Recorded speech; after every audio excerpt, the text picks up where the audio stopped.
السلام علیکم۔ آج کی اپڈیٹس کے ساتھ مائنس نیوز، اور آپ کو بتائیں کہ آج کی جو اہم ترین اپڈیٹ ہے جو کہ ہر طرف بات ہو رہی ہے، افغانستان اور پاکستان کی کشیدگی۔ اور یہ کل شب اس وقت شروع ہوئی جو کہ پہلے الزام عائد کیا گیا کہ جو پاکستان نے کارروائی کی تھی افغانستان میں، جس پہ آفیشیل اگر ہم سرکاری سطح کی بات کریں تو ابھی تک کوئی کانفرمیشنز تو نہیں آئی ہیں، لیکن جو ارد گرد بات گھوم رہی ہے جس طرح سے ٹی ٹی پی کے جو سربراہان تھے نور ولی، ان کو ٹارگٹ کیا گیا اور ان کے خاص طور پر سہولت کاروں کو جس طرح سے پاکستان نے نشانہ بنایا ہے، تو اس کے غصے میں ہم نے دیکھا کہ کل جس طرح سے افغانستان کے بارڈر پر یہ جو کشیدگی شروع ہوئی ہے، جس میں 200 سے زائد جو طالبان ہیں ان کے جو ہلاک ہونے کی خبریں ہیں، اور اس کے ساتھ ساتھ پاکستان کے جو 23 جوان ہیں وہ شہید ہوئے ہیں، 29 زخمی ہوئے ہیں، اور ابھی بھی حالات اس طرح سے نارمل نہیں ہیں۔ اس سارے تناظر میں اگر دیکھا جائے تو یہ واقعہ تب پیش آیا جبکہ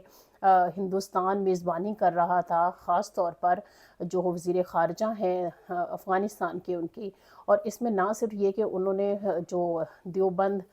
مدرسہ ہے وہاں پر وزٹ کرایا، بلکہ اچھی خاصی ان کو وارم ویلکم ملا ہے۔ اور آپ بغت اس سینس میں بھی کہ میں جس طرح سے پاکستان نے ہندوستان کو دھول چٹائی تھی، تو شاید وہ کسی نہ کسی طرح سے کہہ سکتے ہیں کہ افغانستان کے جس طرح ماضی میں بھی ہندوستان سازشیں اس قسم کی کرتا رہا ہے کہ اپنے روابط جو ہے شو آف کرنے کے لیے کہ ہمارے بڑے اچھے تعلقات ہیں، اور ان کے تعلقات رہے بھی ہیں، لیکن اگر دیکھا جائے تو جس طرح سے سوشل میڈیا پر بھی بات ہو رہی ہے کہ 1979 سے لے کر اب تک جس طرح سے عملی طور پر پاکستان نے افغانستان کی مدد کی ہے، ایسی کوئی مثال ہندوستان کی جانب سے ہمیں نہیں ملتی ہے کہ ہندوستان نے بھی کبھی مشکل وقت میں افغانستان کا ساتھ دیا ہو۔ اس سارے پرائے میں ہم نے دیکھا کہ جو ہمارا دفتر خارجہ ہے ان کا بھی سخت ری ایکشن آیا، جو ہندوستان میں بیٹھ کر یہ بات کی گئی کہ جو دہشت گردی کا مسئلہ ہے پاکستان کا اندرونی معاملہ ہے، پاکستان اپنا مسئلہ خود حل کرے۔ اس پر بھی ریپورٹل آیا اور کہا گیا کہ اس قسم کی جو بات چیت ہے وہ قبول نہیں کی جائے گی۔ سوشل میڈیا پر ایک سانگ جو ہے وہ بہت زیادہ وائرل ہوا ہے، نمک حرام، اور اس میں یہی بات ہو رہی ہے کہ 1979 سے لے کر اب تک جس طرح سے پاکستان نے ہر مشکل گھڑی میں افغانیوں کا کہہ لیں کہ ہاتھ تھاما ہے، اس کی مثال نہیں ملتی۔ اور اب جبکہ ہندوستان کی شہ پر، کیونکہ جس طرح سے ہندوستان بار بار کہہ رہا ہے کہ آپریشن سندور جو ہے وہ ابھی تک ختم نہیں ہوا ہے، ہمارے حملے جاری رہیں گے، اور پھر وہی والی گیدڑ بھبکیاں جو ہیں سنائی دے رہی ہیں، اور اس کے ساتھ ساتھ افغانستان کا بارڈر کھول دینا۔ اب دیکھیں جس طرح سے سعودی اور پاکستان کا دفاعی پیکٹ ہوا تھا، تو سعودی عربیہ پر حملہ، پاکستان پر حملہ تصور ہوگا، تو جب یہ کشیدگی بڑھی تو فوری طور پر سعودی عربیہ کے جو کنسرنز ہیں وہ سامنے آئے۔ پھر اس کے ساتھ ساتھ ہم نے دیکھا کہ قطر بھی ایکٹیو ہوا، لیکن جو بتایا جا رہا ہے کہ اس جنگ کو اور اس کشیدگی کو رکوانے میں جو اہم ترین رول پلے کیا ہے وہ چین نے کیا ہے۔ اس میں نہ صرف یہ کہ چین کی جو اربوں ڈالر کی مالیت کی جو انویسٹمنٹ ہے وہ افغانستان میں بھی ہے، پاکستان میں بھی ہے، اور ایون ہندوستان میں بھی ہے۔ تو ابھی جو سمجھ آیا ہے جس طرح سے باقی ممالک نے جو سٹیٹمنٹس دی ہیں اس میں انہوں نے ظاہر ہے کنسرنس شو کی اور دونوں ملکوں سے صبر و تحمل سے کام لینے کی بات کی، لیکن ایک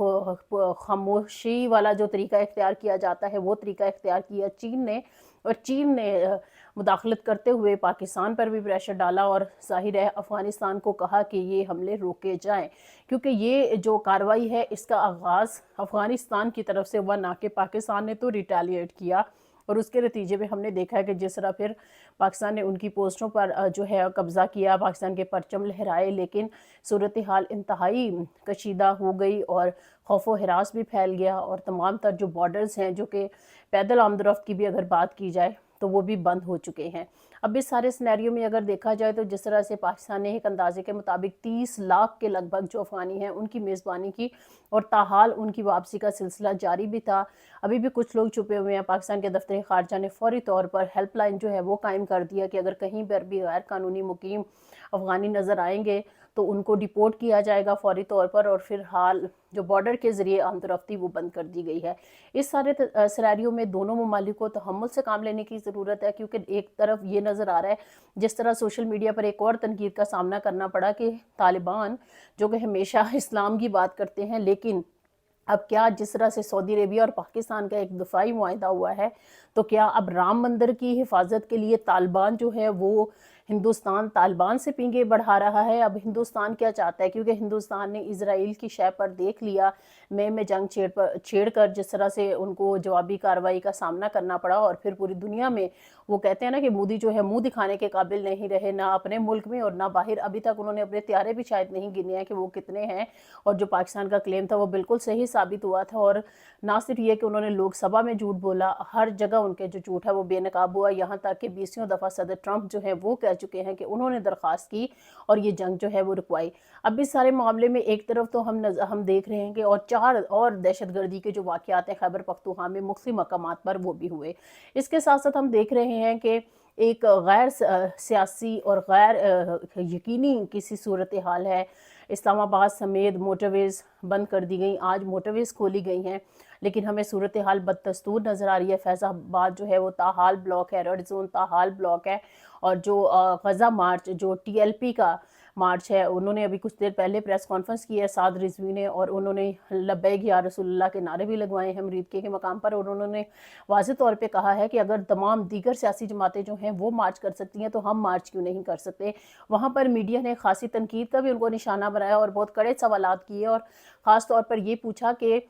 سب لوگ یہ کیا سرائی کر رہے ہیں، اور پورا سوشل میڈیا آپ سے یہ پوچھ رہا ہے کہ جب غزہ میں جو ظلم ہو رہا تھا، ابھی تو امن معاہدہ جو ہے وہ ہونے جا رہا ہے، اور پاکستان کے جو وزیر اعظم ہے شہباز شریف وہ بھی مصر روانہ ہو رہے ہیں، وہ جو ایک تاریخی معاہدہ سائن ہونے جا رہا ہے جس پہ اسرائیل نے بھی ایگری کیا ہے، حماس نے بھی، امریکہ نے بھی، اور دیگر مسلم ممالک نے بھی۔ تو یہ ایک تاریخی لمحہ ہوگا۔ تو اس تناظر میں آپ کیوں مارچ کرنا چاہتے ہیں، جس پہ سعد رضوی نے اپنے تمام تر کام وہ گنوا دیے جو کہ ان کا کہنا ہے کہ تحریک لبیک پاکستان کے تحت نہ صرف یہ کہ غزہ میں ریلیف اور ریہیب کے لیے ان کی جو بھی یہ تحریک ہے، جماعت ہے، وہ یہ کام کر رہی ہے، اور یہ پہلی دفعہ نہیں ہے۔ پھر انہوں نے ایک اور کریڈٹ لینے کی کوشش کی، انہوں نے کہا کہ جو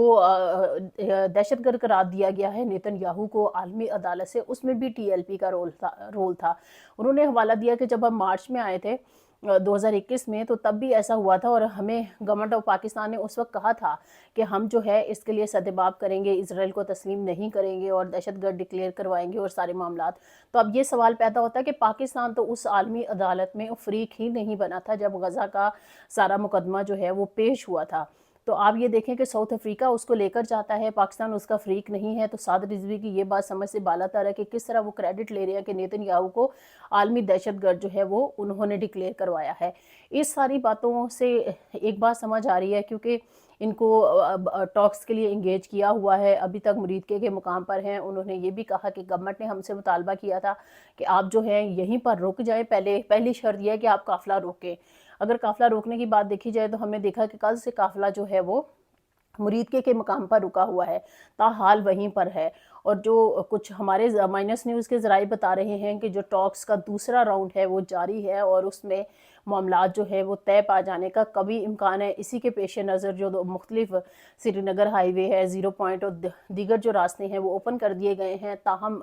کیونکہ انسرٹینٹی ابھی بھی ہے اور ریڈ زون کو ابھی بھی سیل کیا گیا ہے، تو ابھی جیسے کہ وہ پوسٹ پون نہیں کرتے ہیں اپنے پروٹیسٹ کو، تو ریڈ زون کو تب تک نہیں کھولا جائے گا۔ اب ایک اور اہم ترین ڈیولپمنٹ اس کے ساتھ ساتھ یہ چل رہی ہے کہ جو خیبر پختونخوا کا وزیر اعلیٰ ہے، اس حوالے سے ہم نے دیکھا ہے مقتدرہ اور حکومت یہ نعرہ لگا چکی ہے کہ یہ ہمیں نامنظور ہے، جبکہ بانی پی ٹی آئی ڈٹے ہوئے ہیں اور ان کی طرف سے وہی نام فائنل ہے، اور ان کا ماننا یہی ہے کہ وہ سہیل آفریدی کو ہی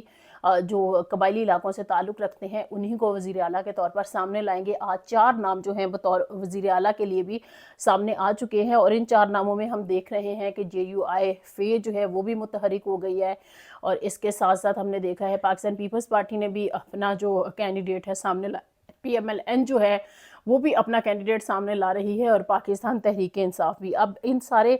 کینڈیڈیٹس کی اگر ہم بات کر لی جائے تو ان میں مضبوط ترین جو امیدوار ہے بظاہر ہمیں، کیونکہ خیبر پختونخوا میں پاکستان تحریک انصاف کی حکومت ہے، تو وہی اسٹرانگ کینڈیڈیٹ ہمیں نظر آتے ہیں سہیل آفریدی، لیکن پاکستان تحریک انصاف کا کہنا یہ ہے کہ اگر کوئی بھی غیر جمہوری عمل دہرانے کی خیبر پختونخوا میں کوشش کی گئی تو ہم بہت سخت جو رد عمل ہے وہ دیکھنے کو ملے گا۔ اب جس طرح سے یہ ساری بات آ رہی ہے، اس سے پہلے ہم نے پریسر دیکھا تھا DGI SPR کا، انہوں نے کہا تھا کہ اگر کوئی شخص یہ سمجھتا، اور سب کو معلوم ہے کہ وہ عمران خان سے مخاطب تھے، کہ وہ پاکستان سے بڑا ہے، تو ایسا نہیں ہے۔ تو کہنے کا مقصد یہ ہے کہ اگر فی الوقت جو بھی پالیسیز اندرونی اور بیرونی معاملات کے لیے چل رہی ہیں وہ حکومت اور مقتدرہ سمجھتی ہے کہ پاکستان کے مفاد میں بہتر ہے، اور عمران خان جس طرح سے نہ صرف یہ کہ جو آپریشنز ہو رہے ہیں خیبر پختونخوا میں اس کے خلاف بات کرتے ہیں، اور اس کو رکوانے کے لیے انہوں نے جس طرح سے جو ابھی وزیر اعلیٰ کا استعفیٰ دے چکے ہیں علی امین گنڈاپور، ان کو بارہا کہا کہ ان آپریشنز کو رکوائیں، عام شہریوں کو نشانہ نہیں بنانا چاہیے، لیکن ایسے واقعات نہیں رک سکے۔ اسی کے تدارک کے لیے اب جو نئے سی ایم ہیں وہ میدان میں آئیں گے، لیکن ان کے جو ابھی تک بیانات آئے ہیں، ویسے تو وہ کہہ رہے ہیں کہ آن دی فلور آف اسمبلی جو ہے میں بات کروں گا اور اپنا تمام تر جو ویژن مشن ہے وہ میں پیش کروں گا، لیکن ایک بات طے ہے کہ عمران خان کی رہائی کے لیے ہمیں تمام تر کوششیں اور ایفرٹس جو ہیں وہ لگا دینی چاہیے۔ اس سارے تناظر میں جب ہم دیکھ رہے ہیں یہ سارے معاملات، امریکہ کی انوالومنٹ، پاکستان کی افغانستان کے ساتھ کشیدگی، افغانستان کی بڑھتی ہوئی پینگیں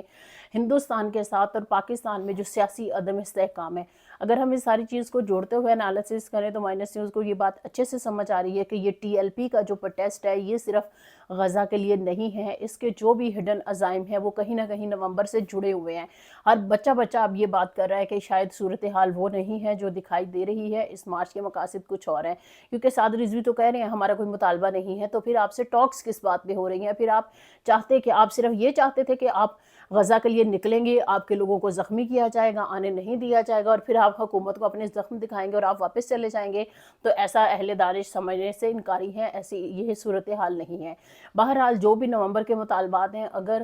تو طے پا جاتے ہیں، کل کی جو صورتحال ہے وہ انتہائی سنجیدہ اور کشیدہ دکھائی دی ہے، اور امید کرتے ہیں کہ ان حالات کو اسی طرح سے کنٹرول کر لیا جائے گا، نہ یہ کہ ایک اور انتشار کی طرف ہم چل پڑیں، کیونکہ صورتحال جو ہے وہ گمبھیر سے گمبھیر تر ہوتی جا رہی ہے۔ نہ صرف یہ کہ پاکستان تحریک انصاف جو ہے ان کے مسائل جوں کے توں ہیں، چاہے وزیر اعلیٰ کا انتخاب ہو یا ان کی دیگر، اگر ہم سیاست کی بات کریں 9 مئی کے مقدمات میں ان کو سزائیں ہو رہی ہیں، 26ویں آئینی ترمیم کے خلاف وکلا جو ہے وہ صرف کنونشنز کرتے ہیں اور لوگوں کو کہتے ہیں نہیں ایک ٹکوسلا دیتے ہیں، جی ہم اس کے خلاف تحریک چلائیں گے، ابھی ایسا کچھ نظر نہیں آتا، لیکن پریڈکٹ کیا جا رہا ہے کہ یہ جو اکتوبر نومبر ہے یہ پاکستان کے لیے شاید اسی طرح سے رہے گا جس طرح سے آج ہم نے دیکھا کہ شہریوں کو کتنے دن سے شدید مشکلات کا سامنا تھا، اور وہ ان ساری رکاوٹوں کو عبور کرتے ہوئے اپنے کام اور اپنے کاروبار کی طرف جاتے دکھائی دیے، لیکن کہیں نہ کہیں دیہڑی دار مزدور جو ہے وہ آج بھی ڈسٹرب رہا،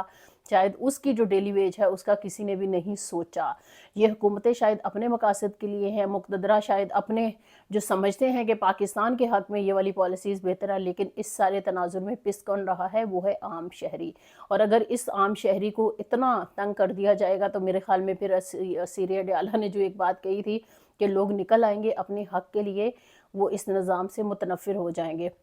جس طرح سے ہم دیکھ رہے ہیں کہ پاکستان تحریک انصاف کی جو ڈیجیٹل میڈیا ٹیم ہے وہ حبیب جالب کی جو نظم ہے کہ میں نہیں مانتا اور ہم نہیں مانتے، اور یہ جو سارے نظام سے بغاوت کی بات ہو رہی ہے، فوٹیجز اس میں کشمیر کی جو عوامی ایکشن کمیٹی تھی اس کی تحریکی فوٹیجز استعمال کی جا رہی ہے، پاکستان تحریک انصاف پر جو جبر ہوا ہے، ٹی ایل پی کے ساتھ جو صورتحال ہوئی ہے، لیکن ایک سوال یہ بھی پیدا ہوتا ہے کہ جس طرح مریم نواز جو ہے وہ کریڈٹ لیتی آئی ہیں کہ وہ اپنے صوبے کی بہتری کے لیے بہت بہتر اقدامات کر رہی ہیں، تو کیا جو جمہوری حق نہیں تھا تحریک لبیک پاکستان کا فلسطین کے لیے نکلنا، نعرہ لگانا، یا پھر فکس میچ کر کے جس طرح سے حافظ نعیم نکلتے ہیں اور پھر پورے اسلام آباد میں ایک بہت بڑا غزہ مارچ جو ہے وہ پلان بھی ہو جاتا ہے اور ان کو وہ غزہ مارچ کرنے کی اجازت بھی مل جاتی ہے، تو سینیٹر مشتاق کیوں نہیں نکل سکتا، ٹی ایل پی کیوں نہیں نکل سکتی، پاکستان تحریک انصاف کیوں نہیں نکل سکتی؟ یہاں تک کہ اتنا فکس میچ ہو گیا کہ جو ایمل ولی ہیں وہ بھی ڈر گئے، اور انہوں نے بھی اپنا جو 15 اکتوبر کا جلسہ ہے جو کہ وہ کہہ رہے تھے کہ جو لوکل اور معدنی وسائل ہے ہم اس کے تحفظ کے لیے انہوں نے بڑا نعرہ لگایا تھا، لیکن ان کا سافٹ ویئر تو شاید جلد ہی اپڈیٹ ہو گیا جس وجہ سے انہوں نے یہ کال واپس لے لیا ہے۔ اب دیکھتے ہیں کہ کیا آج رات نومبر کے معاملات طے پا جاتے ہیں یا نہیں طے پا جاتے، کیونکہ جس طرح سے شہباز شریف، نواز شریف اور مریم نواز کی ملاقات بھی ہوئی ہے، اسحاق ڈار بھی اس ملاقات میں موجود تھے، تو دیکھتے ہیں کہ نومبر کا فیصلہ کیا ہوتا ہے، تاکہ اس کے تناظر میں یہ جو اندرونی اور بیرونی محاذ کھلے ہوئے ہیں وہاں بھی سکھ کا سانس آئے اور جو پاکستان کے عوام ہے وہ بھی اپنی روٹین کی زندگی گزار سکے۔ مائنس نیوز سے آج کے لیے اتنا ہی، فردر اپڈیٹس کے لیے ہمارے چینل کو فالو کرتے رہیے۔